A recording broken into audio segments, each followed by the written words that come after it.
kanyang karapatan sa kanyang kapwa at ang karapatan ng kapwa niya sa kanya. At dahil doon ay magiging tahimik ang mga sarili at ligtas ang mga kayamanan at sariling dangal, at magiging maliwanag sa mga Muslim ang matuwid na landas upang magkaroon ng mga mabuting asal at ugali. Ang pinakamataas na landas ng pag-uugali na kung saan ay pinayo ng Islam sa kanyang tagapagsunod ay ang amana o ang mapagkatiwalaan. Sa katotohanan ng amana ay siyang mararamdaman ng tao at pang-responsibilidad sa lahat na ipinagkatiwala sa kanya, at palagi niyang iniisip na binabalugan siya ni Allah sa mata ng tao o maging sa tahuman. At alam ni Allah ang kanyang pakikipagtulungan o kilos ng kanyang sarili. Sinabi ni Allah sa banal na Quran, وَهُوَ اللَّهُ فِي السَّمَاوَاتِ وَفِي الْأَرْضِ يَعْلَمُ سِرَّكُمْ وَجَهْرَكُمْ وَيَعْلَمُ مَا تَكْسِبُونَ. Sa malapit nitong kahulugan, at siya si Allah ang Panginoon sa mga kalangitan at kalupaan. Alam niya ang inyong itinalaw at inihahayag, at alam din niya kung ano ang inyong ginagawa. Pangalipin ni Allah upang magkaroon ang tao ng ganitong ugali ay kailangan nasa sa kanya ang gising ng konsensya na magtutulak sa kanya para gumawa ng mabubuting gawa at lumayo sa mga masasamang gawa.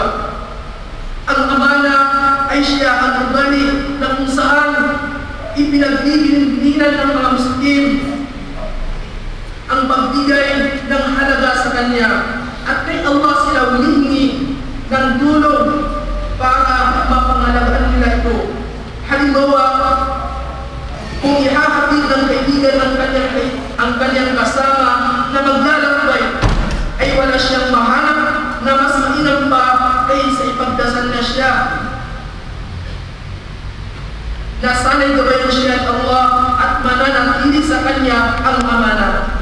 Itinuro ni Propeta Muhammad sallallahu alaihi wasallam sa atin ang dasal na ito nung sinabi niya sa isang maglalakbay, istawdi'illah ilak wa amanatak wa khawatim amalik. Sa malapit nitong kahulugan, ipagtatiwala mo ni Allah ang iyong relihiyon at iyong amana at ang mga pamukas ng iyong gawain. At nahimulat na sa Anas radiyallahu anhu ay nagsabi, ma khatabana Rasulullah sallallahu alaihi wasallam illa qala la iman liman la amanata lahu wa la dina liman la ahda lahu. At sa malapit nitong kahulugan, sinabi ni Anas radiyallahu anhu, hindi kami napagsirunay kita Muhammad sallallahu alaihi wasallam maliban na lang ay kanyang binanggit ang walang kumpletong paniniwala, ang taong walang maipagkatiwala sa kanya, at walang kumpletong relihiyon ang taong hindi tumutupad sa kanyang pangako.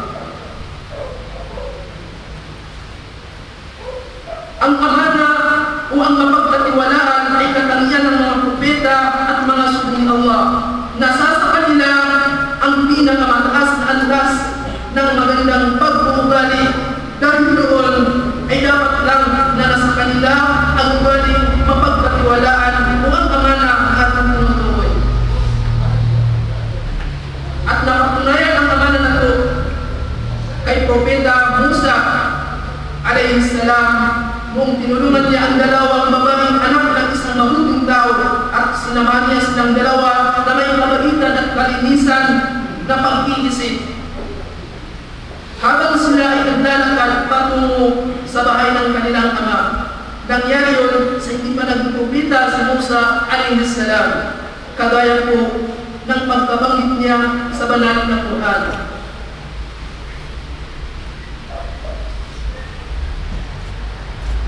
At ganun din po ang Propeta Yusuf alayhi salam ay ay pinagkatiwalaan sa tahanan ni Aziz, isang pinuno sa Egypt.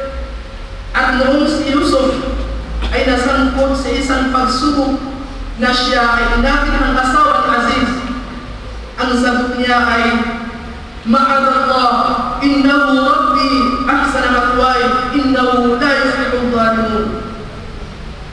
Sa malapit nitong mahulugan, ako'y nagpapatutok kay Allah mula sa puso. Tunay nga ang iyong asawa na si Aziz ay aming amo. Pinapahintulutan niya ang aming pananatili dito, kaya hindi ko siya kailanman maaaring dayain.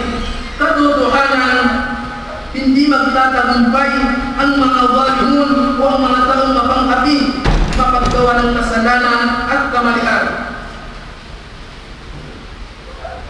At ito'y nangyari din sa ating mahal na Propeta Muhammad sallallahu alaihi wasallam, nang tinatawag ng mga tao na sa hindi pa siya naging propeta na matapat at mapagkatiwalaan.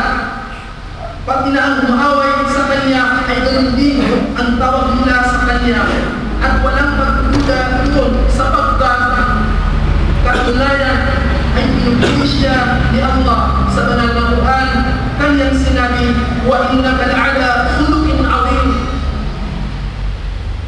Sa malapit nitong kahulugan, katotohanan, ikaw o Muhammad ay nasa dakilang pag-uugali.